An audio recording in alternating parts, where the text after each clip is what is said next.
as he was teaching me this and the meanings behind the symbols that we use, he says, don't take it to the grave, eh, boy? You know, this isn't yours to own, but yours to share.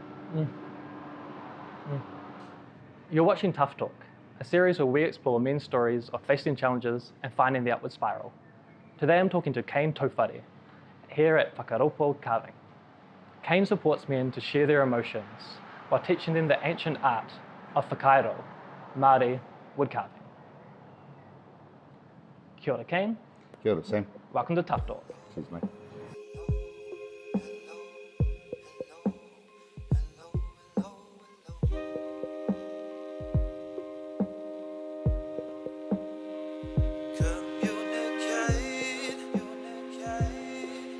Welcome to Tough Talk, going deeper.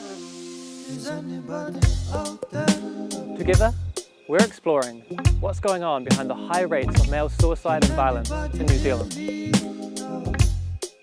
I'll be talking to Kiwis who are tough enough to show their emotions, so we can all learn how to talk about what's going on deep down.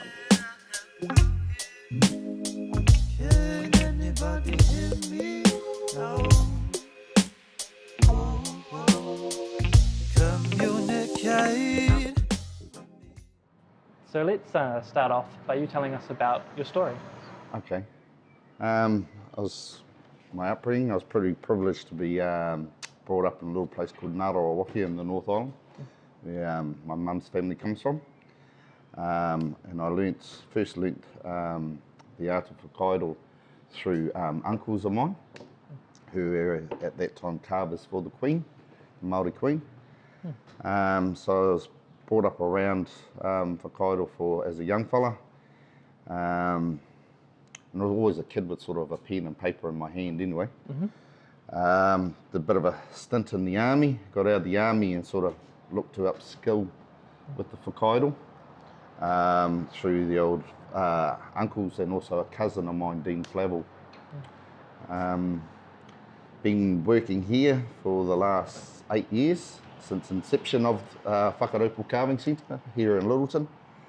And that's pretty much us so far. One of the things about whakairo is that basically these were our storybooks. It's been often said that we handed knowledge on orally. Well, that's not quite the case. The carvings hold lots of symbolism. Every notch, nook and cranny has a meaning. So those who actually kept the orator on track, they could look at the carvings, read the carvings and then interpret them. So that's another thing that we're trying to reinstall as well, that ability to be able to read them and identify what these things mean, which has largely been lost in the culture. No, it's really cool. So in some ways also you're like reviving some of the culture in the work here. That is part of our aim. Often one of the major factors is that we don't actually know about our culture, or we can't represent our culture in a positive daily basis. We see people up there doing the kapahaka or on the pai at the marae, but not all Māori identify with that or want to be part of that. There's other skills within Māoridom, and we're just trying to offer another way as well in how to identify with that. So by quite often, a lot of our own people coming in here and learning about their culture that they haven't done before has been a really positive effect.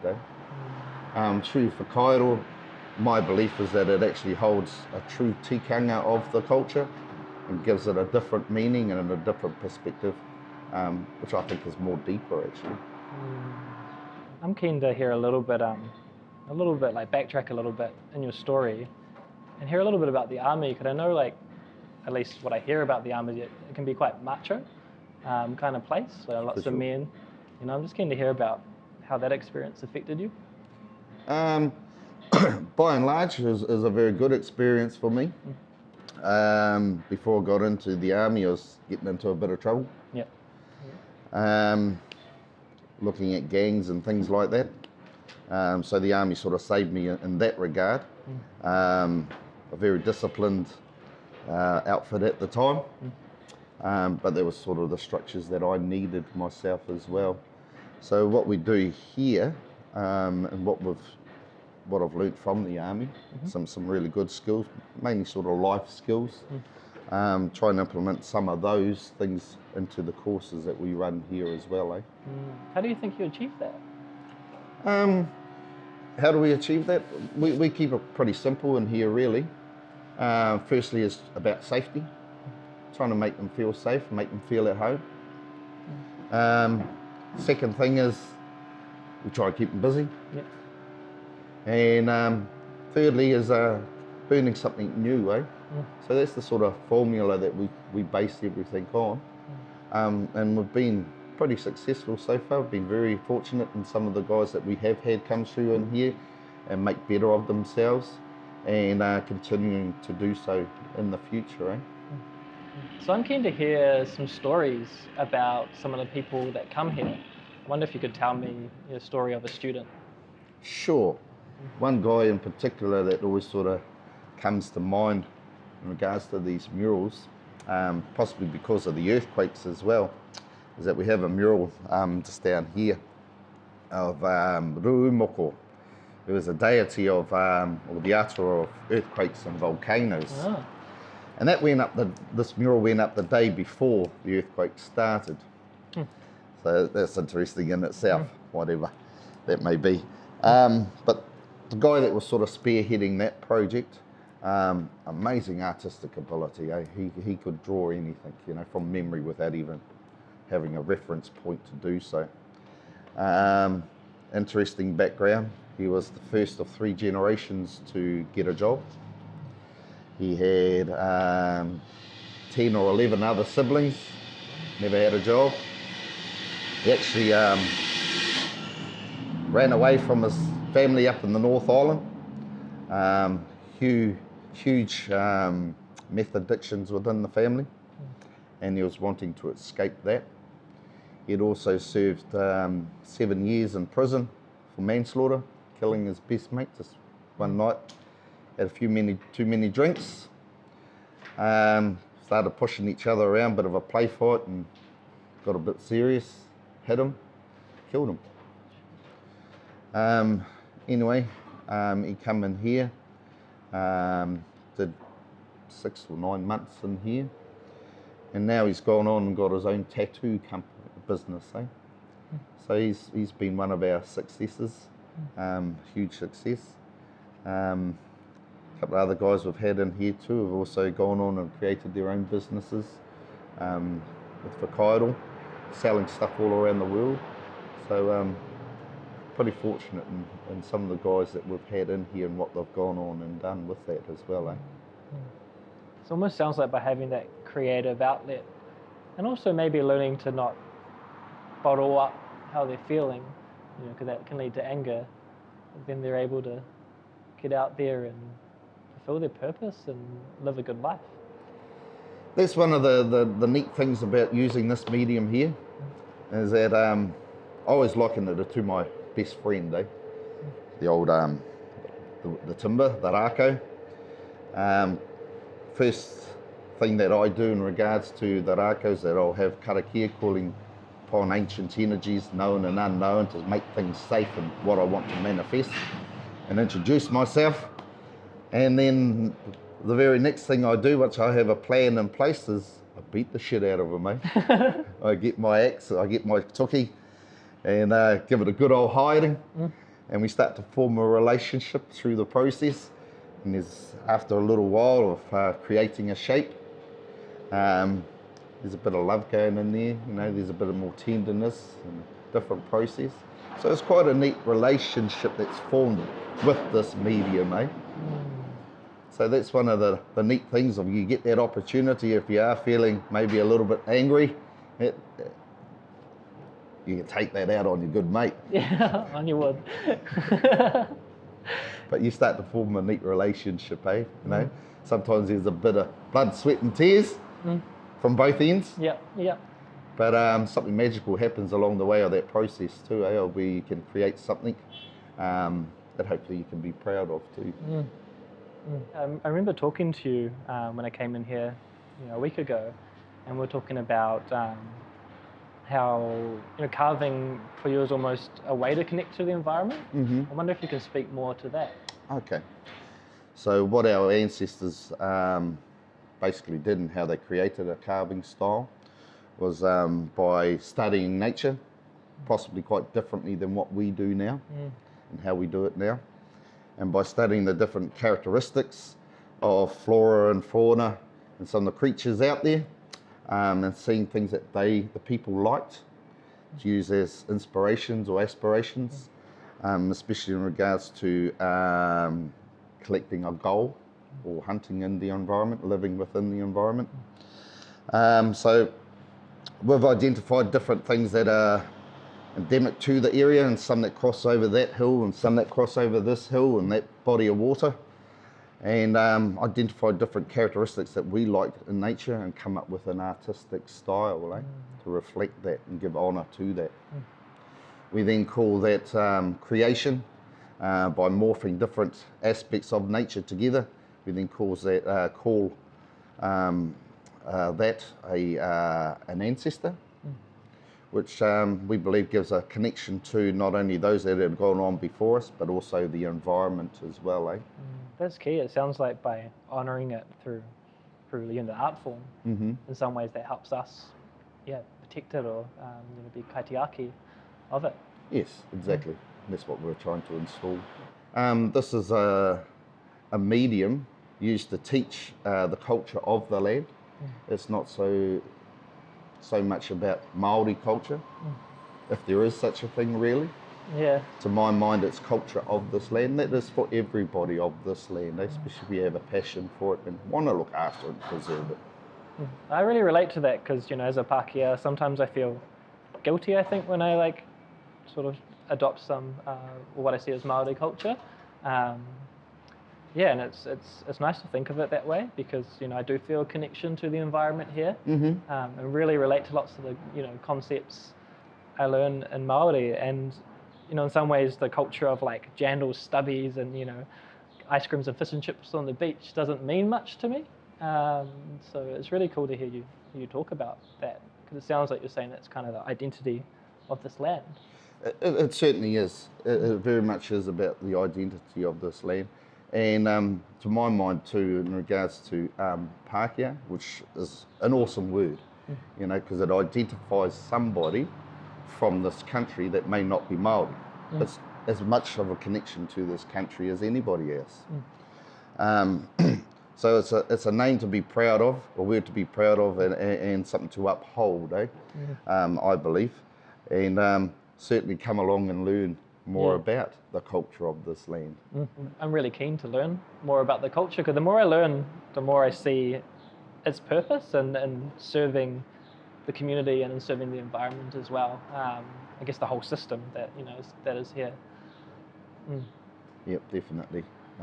Been that way for a little while here, so it's good to see that people wanting to come on board with that. I think it's happening. I think people are starting to look to Māori culture as as perhaps a way forward in New Zealand, because we're a young country and there's not a lot of depth to some of the culture that's formed here. I mean, we've got rugby, and unfortunately there's also a drinking culture that people seem to identify with, but there's so much more that this land has to offer.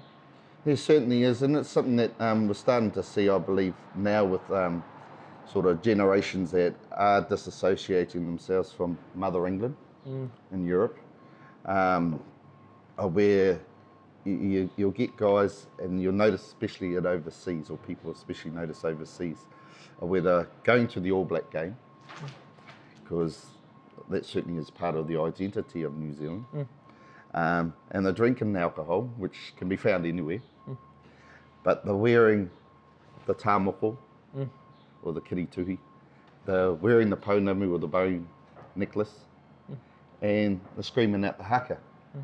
And you see a lot of people, whereas before they left to go overseas for their OEs and experience this sort of thing, may have been pretty much entrapped with New Zealand European culture or the likes. But of course, once you go overseas and they're doing these sorts of things and identifying with these sorts of things, and it seems to wake up something inside a lot of people of hey, I'm really proud of my country, but how do I represent my country? I love people. I love teaching them about the culture, the true culture of this land. Those guidelines and those things that our ancestors left before us are pretty cool, and they're as relevant today as they ever were, which is really about looking after each other and looking after the environment. You just seem like you're quite genuine in who you are. I guess that's important. Just, I don't know, being yourself. For sure. Yeah. For sure. Be straight up, eh? Yeah, be straight up. That's it. I think a lot of men put on a mask, you know? Yes. Or and just, talk about things that aren't that real.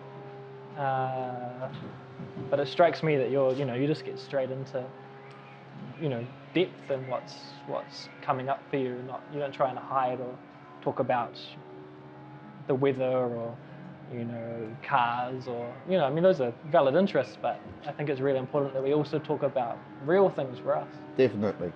Yeah, I totally agree with that. I was very fortunate in regards to being brought up with my uncles and have a pretty good understanding of the culture of this place. So really want to pass that on. Eh? One of the things that I always remember about teachings from one of my uncles is that as he was teaching me this and the meanings behind the symbols that we use, he says, don't take it to the grave, eh, boy? This isn't yours to own, but yours to share.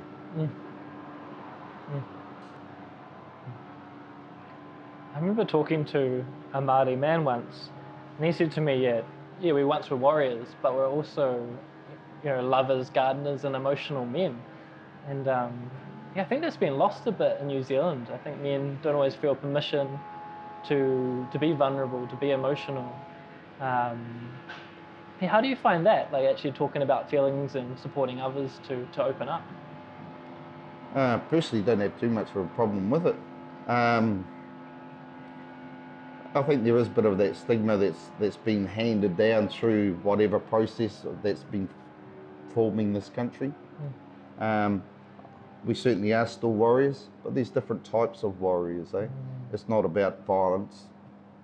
It is about, to be a true warrior is to be able to tap into those emotions and express those emotions, so you don't become angry and start doing bad warrior things. Yeah, that's it. That's exactly it. I was talking to you too about being a chief or a rangatira. And what do you think makes a good leader? A good leader, firstly you got to show it by example, not just talk about it. That's certainly the first instance. In regards to being a rangatira, being honest, being straight up, eh? It seems to be, we hear a lot these days of this word called integrity, but don't often see it. I think by learning some of the stories and the traits of our ancestors and making relevance of them today, there's a lot of good guidelines in those things on how to conduct yourself. It's not about accumulating lots of things for yourself, but it's how you express those things that you may accumulate or be given to you, to share. So I think that's all part of it as well. So be honest, be straight up, and share your gifts with others. That's what I'm hearing. Yeah. So now we're coming up to the last segment of the show, which I'm calling The Thread. So it's a thread that runs through the series. And the last guy I interviewed, Matt Brown, is asking a little bit about life purpose.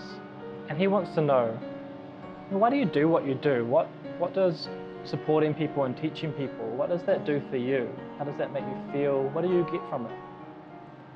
Okay. It's quite a big question, and so is the answer. Firstly, I get to express the culture of my ancestors through this medium. So that's a selfish one for me. Another one is that through Whakairo, it's largely become known now as art, where that wasn't the case for our ancestors. They certainly were about making things beautiful to honour the environment and the deities that they believed in. It was also, like I've alluded to before, these are our storybooks of the culture and give the deepening meaning to what the culture actually represents.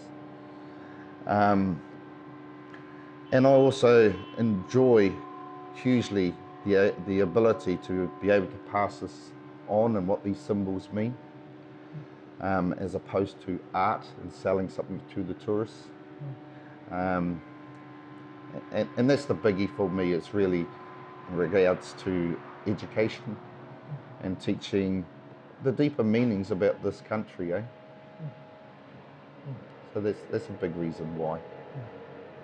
Well, that's an awesome reason, Kane.